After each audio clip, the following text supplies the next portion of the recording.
Okay, so that is the blue all finished.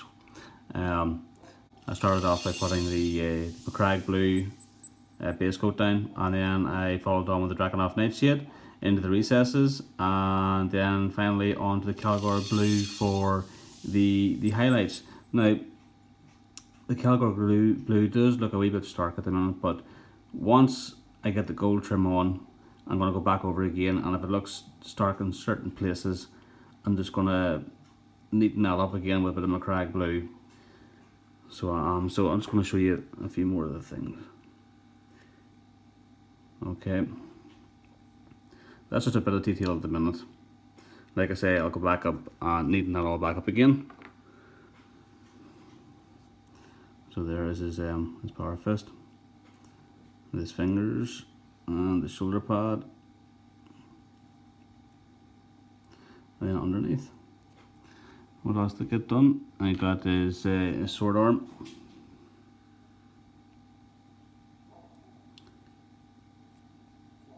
And in around the fingers and under the arm. And let's see, it was a backpack.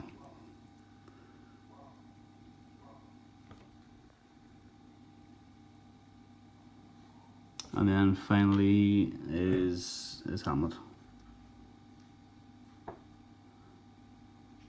Yeah, so that's the blue armor finished. Bar some neatening up later on after I do the gold trim. So I think I'm pretty happy with that, the way it turned out. So, like I said, the next stage I'm going to be doing is the gold trim. Just on that note, this brush actually was very good for putting down the base coat colour. As long as it was thinned down well enough, it's actually very quick to do. If I had like the smaller base brush I have, which is over here, which is what I would usually base coat the smaller marines with, but to do that in him would be taking ages trying to do that. So this is actually very quick, and it's actually very simple, and as you can see, the detail wasn't clogged up at all.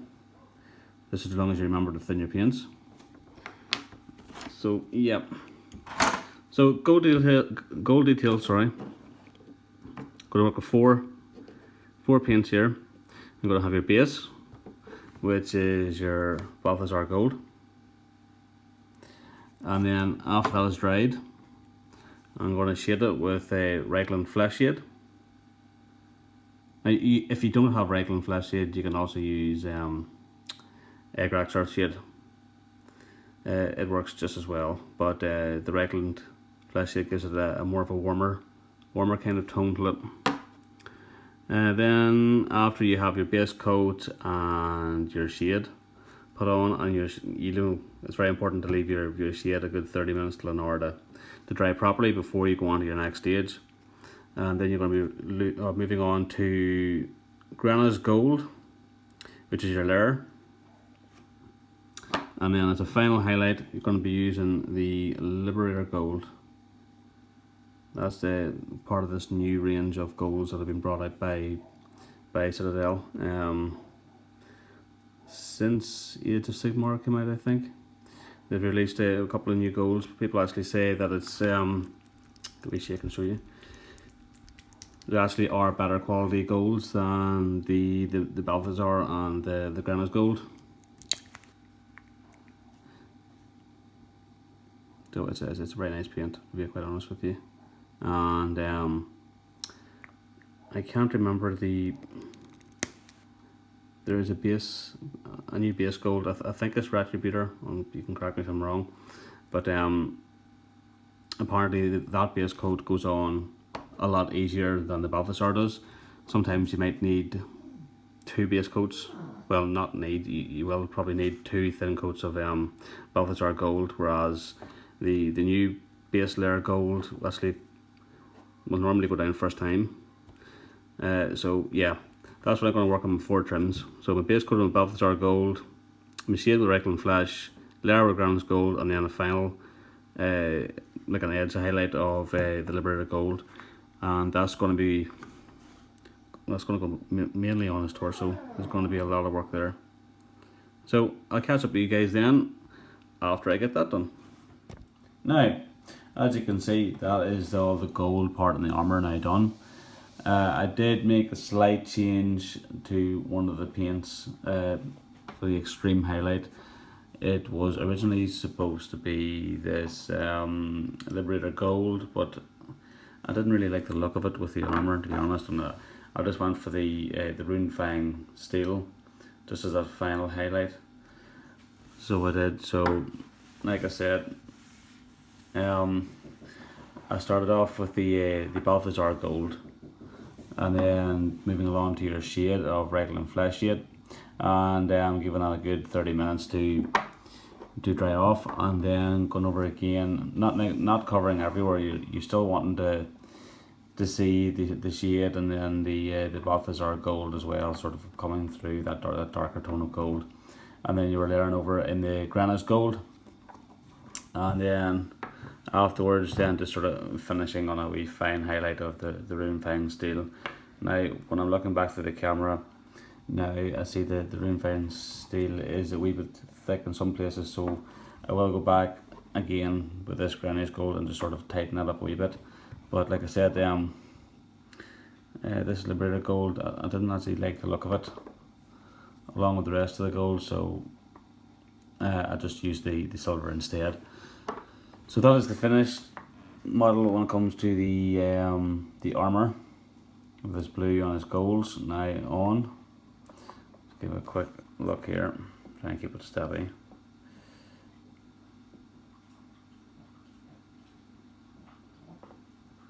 Okay, so the next thing I'm going to be doing is going to be the Emperor's Sword.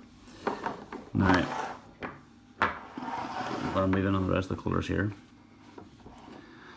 and put these in some kind of order as to what I'm doing. Yeah. So, the Emperor's Sword, get a close up of it. So we're going to be starting off with a base coat of the Corn Red, and I'm going to be thinning these paints down quite a bit because I want all this detail on this sword to be, brilliant. So Corn Red to start off, 2 thin coats, and then once that the Corn Red is going to cover the entirety of the blade. Once that's dried off, I'm going to move over to the Wild Rider Red, and I'm going to be starting from roughly with the power nodes here, or I'm going up the rest of the blade. And again, there's going to be 2 thin coats of that there, and I'm going to be spreading some of that the Wild Rider Red onto the flames of the sword. Now, I'm not going to be covering the flames. I'm going to leave the very tips of the flame in the Corn Red, the darker red, and I'm going to work that Wild Rider Red onto them flames, but not that high up. And then I'm going to move on to the Troll Slayer Orange. Again, just a wee bit further up the blade again. I'll be starting at this second node here, and then working that off the blade again. 2 thin coats of that. And then again, I'm going to be moving this orange onto the flames, being a bit more selective about where I put on the flames. So you still want that dark red, the Corn Red showing through, and the Wild Rider Red showing through, and then that orange starting to show through. After that, I'm going to be moving on to the Aerial Yellow, and let me just put this up here. Where I want to be working that Aerial Yellow in is the very tip of the sword, going down the middle of the sword and then down the edges, and then when it gets to the very edge of the sword, I want to be sort of feathering that in a bit. And then also I'll be working the yellow into the blade itself further down where the flames come off in a line. I'm going to put that Aerial Yellow in there as well, give it a nice flame effect. And then your final highlight you're going to be doing is some White Scar.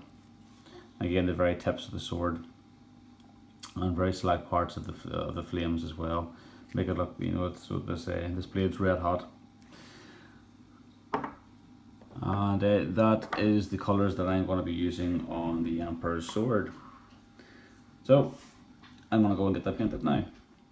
Okay, as you can see, this is the completed sword, following the colours that I mentioned. Again, doing the too-thin base coat of the corn red, moving up the blade on with the Wild Rider red, and putting some of that Wild Rider red onto the flames, but not taking away the corn red at the very edges. And you're moving on to your Troll Slayer orange, which you have to thin it right down, and you're sort of starting from about here and moving it all up the blade, and not as far on the flames as the Wild Rider red. And next is the Uriel yellow, which at the very tip of the blade coming down, and then down the centre of the blade, and then at the very ends of the flames, and then the yellow actually coming across the blade. And if you turn around this, you see it on this side as well, doing the same on this side, and then finishing off after the Uriel yellow onto the white scar, just at the very tip of the blade, and the very tips of the flames and the yellow streaks that are coming across just at the very tip of them. So that was the sword. I hope you enjoy that. And the next stage on Guilliman is to finish the rest of the body. Any other colours that may be the Storm Bolter, get that finished off, and any other details, maybe like those purity seals that need to be done, is the ultramarine symbol, his shoulder pads, and to finish off his face, and the wreath on top of his helmet. Also the other face that he has as well, I'll be finishing off that, and I'll go through all that in detail afterwards and tell you all the colours that I'll be using. And then after I have the completed Guilliman, then I'm going to be doing a rundown of the base, and hopefully that should be the video finished. So I'll come back after I get the rest of the Guilliman model itself finished off, all the rest of the details.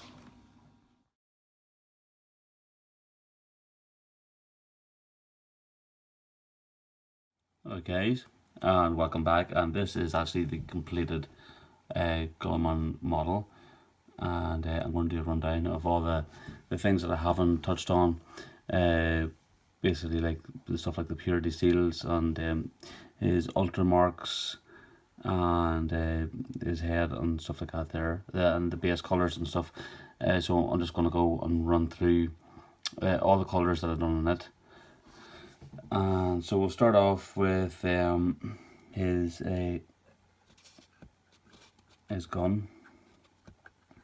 Essentially it's a heavy bolter, essentially, with different rules. Same as standard, guys, if you're working on your lead belcher as your base, and thinning that paint right down, and then doing about 2 thin coats as per usual, and then after that dries, you're working on to the shade of non-oil, giving them a nice coat, and again you're waiting 30 minutes that dries, and after that dries you'll be moving on to your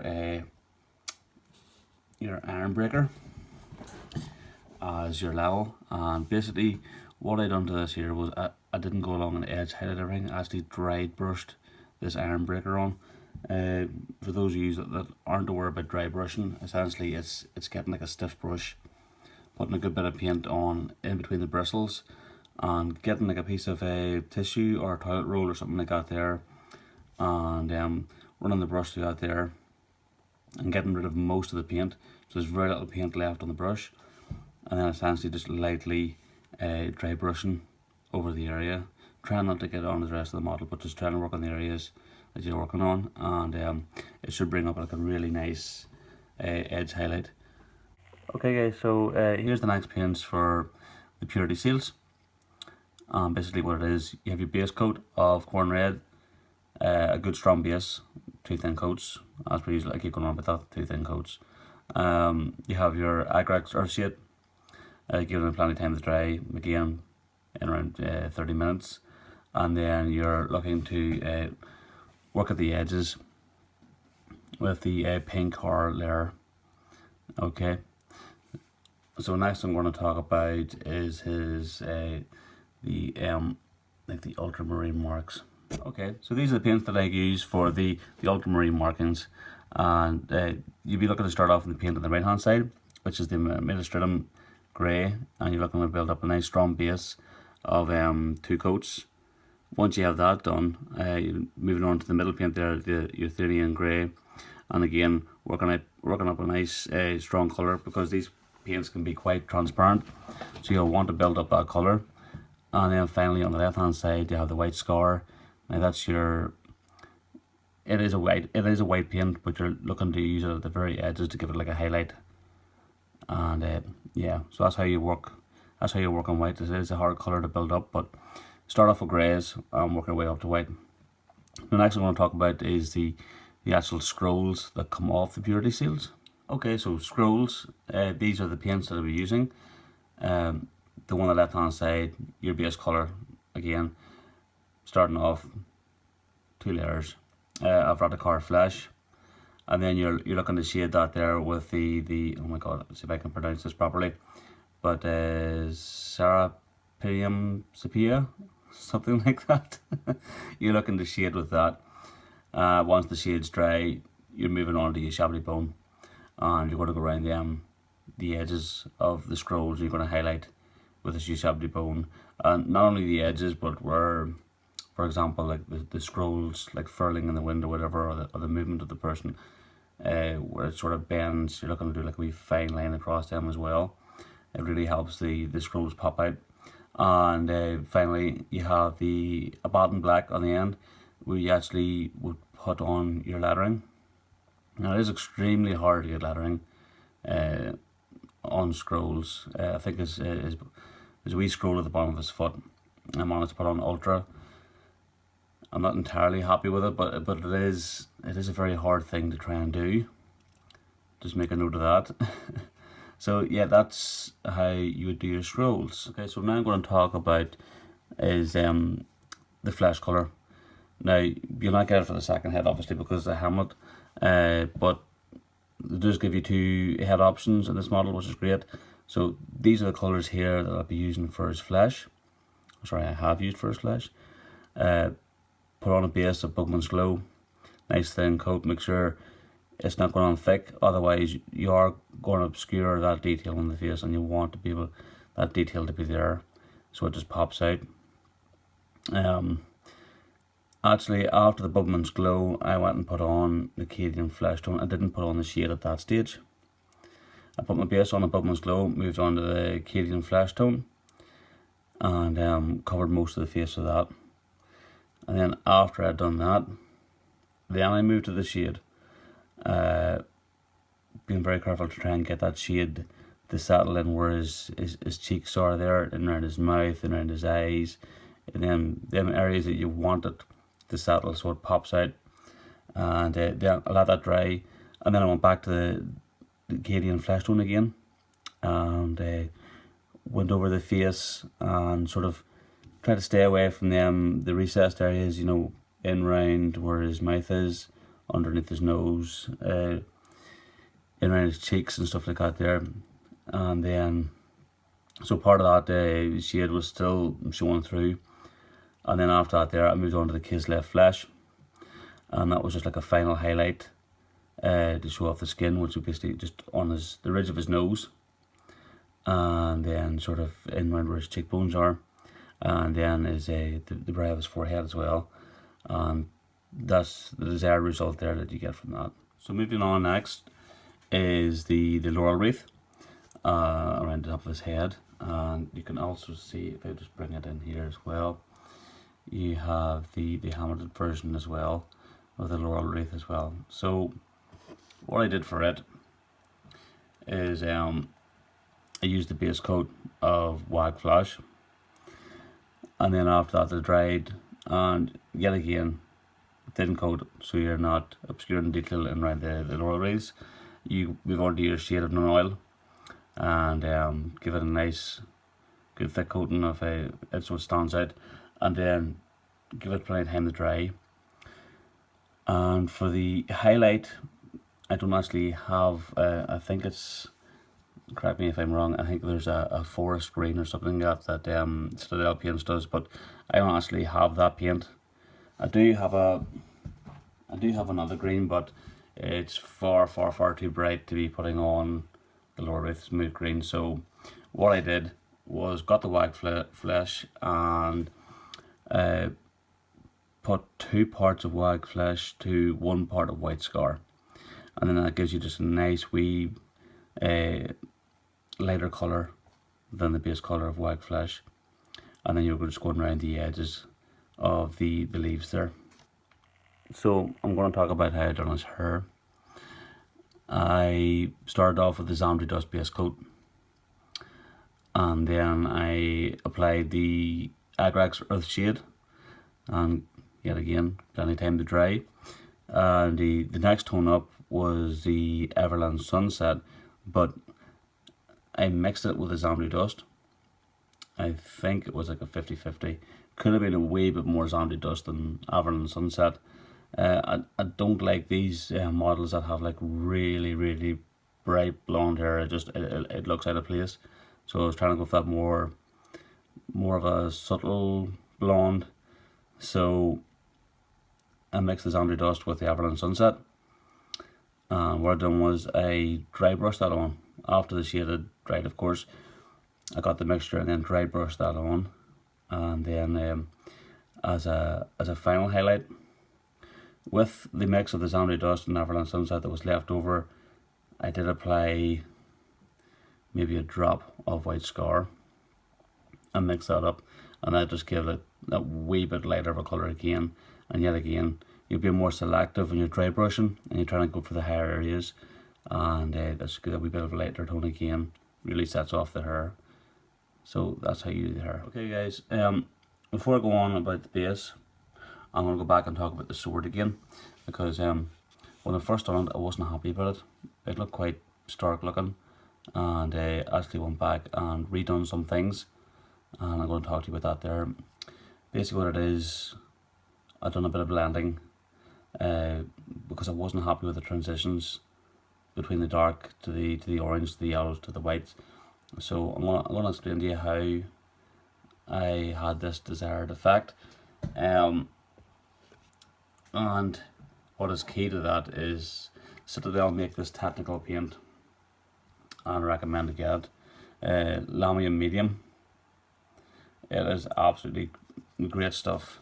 And what I did was I started at the bottom of the blade with the corn red and the Wild Rider red, because the transition didn't look right. So what I done was I got some of the Wild Rider red and a few parts of the Lamium Medium and mixed them up, and put a bit in around the bottom of his blade, and the same on the back as well, in around the bottom of the blade. And it just made that transition from the dark red to the lighter red that bit more smoother. It didn't look like, okay, here's where I've painted on from. So it looks a lot more smoother. And I made my way up the blade as well. So after that, I had went back to the Troll Slayer orange, and I worked that up the blade as well. And then there was the Uriel yellow at the top of the blade. I've actually moved the Uriel yellow, I can't say that word at times, further down the blade, and the transition looks a lot more smoother, and it doesn't look quite stark and quite, painted in other words. And the same again when you got the tip of the blade as well, some of the Lamium Medium with the white scar as well, and coming down the tip of the blade makes it look a bit more smoother as well. And also when I talked about the lights shining off the side of the blade here with the yellow coming down, it was just like a straight line.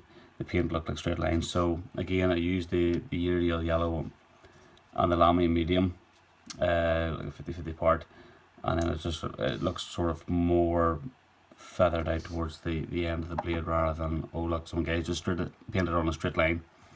So just before moving on to base, I'd just like to retouch on what under the sword. Okay guys, on to talking about the base, and the main colour actually covered the entire base was the Mechanica standard grey.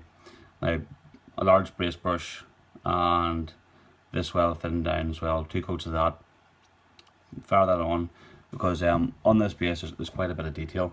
There's quite a lot of like skulls and bullet casings and rocks and other bits of debris, and of course the dead Chaos Space Marine. So I put on the Mechanica standard grey, and then I shaded all over with the Agrax Earth Shade. And then we're done after these two were done. I moved on to the Dawnstone, which essentially was a, you can zoom in a wee bit for you onto that base.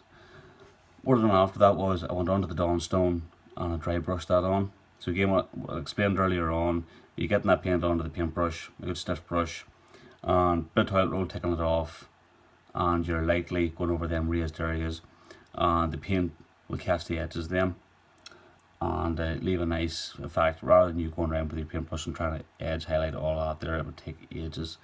And let's see, after that I've done a final wee highlight of the Eutherian grey. Again, just more select, picking out. You don't want to go all over the base again where you covered with the Dawnstone, because you want it to sort of pop out from certain places. Okay, so next on the base, I'm going to talk about all the ammo casings, basically all the empty bullet cases.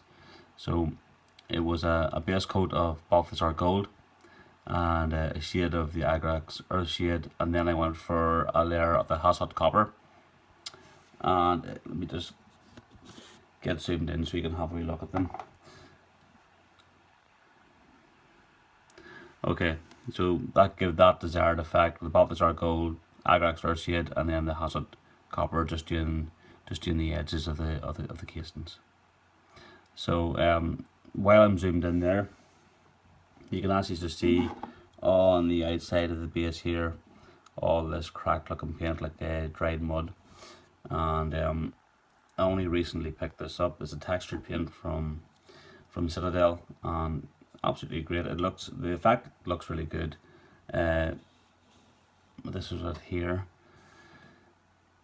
Agralan Earth, I think, if that's what you call it. I've no idea, but you lay it on pretty thick.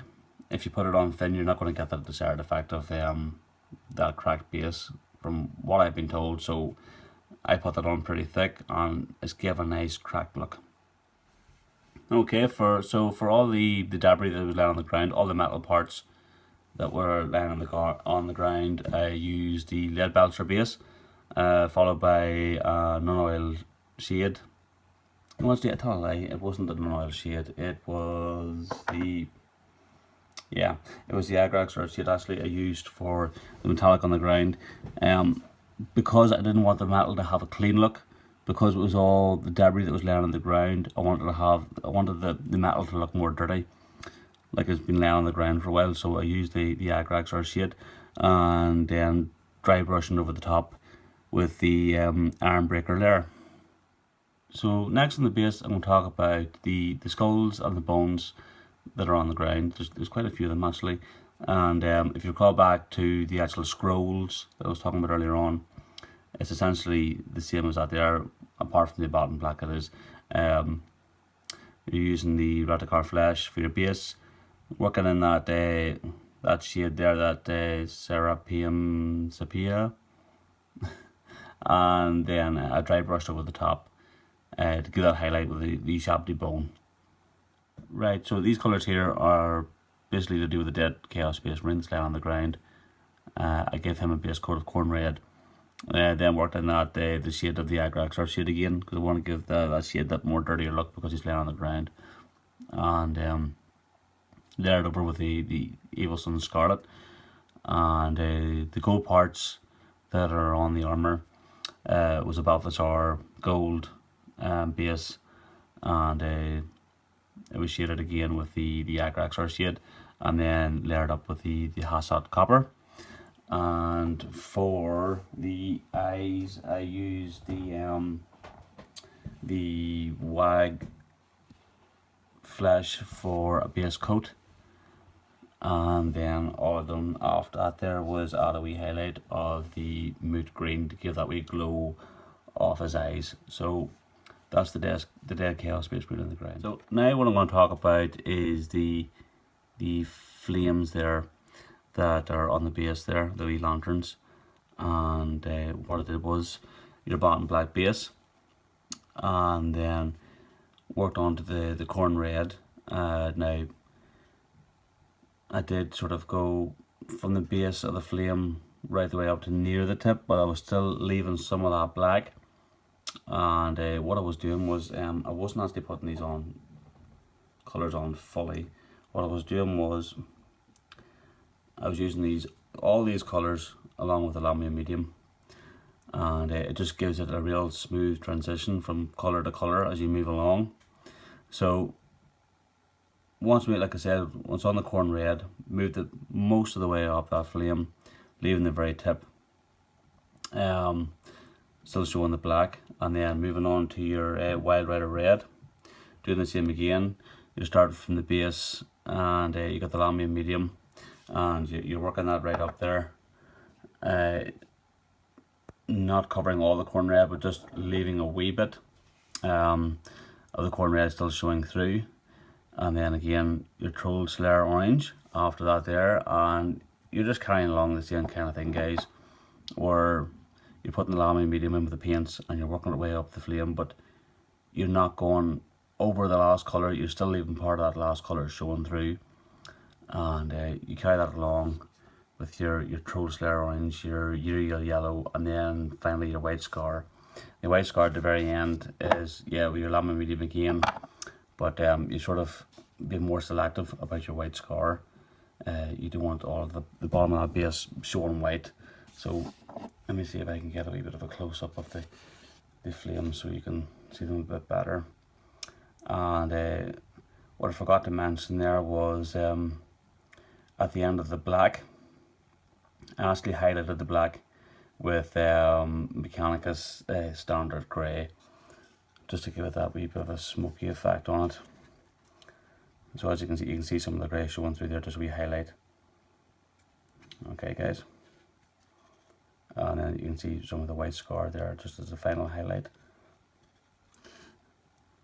And the only other thing to talk about is the wee tufts of grass.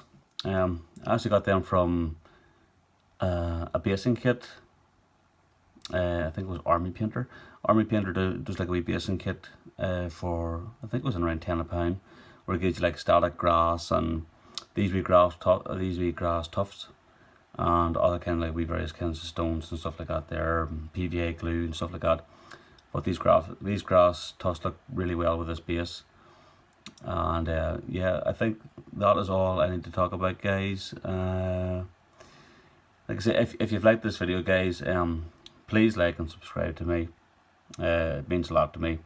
A lot of work went into this model and a lot of work went into this video, so I hope you appreciate it, guys, and I hope you've stayed to the end. So thanks very much, guys.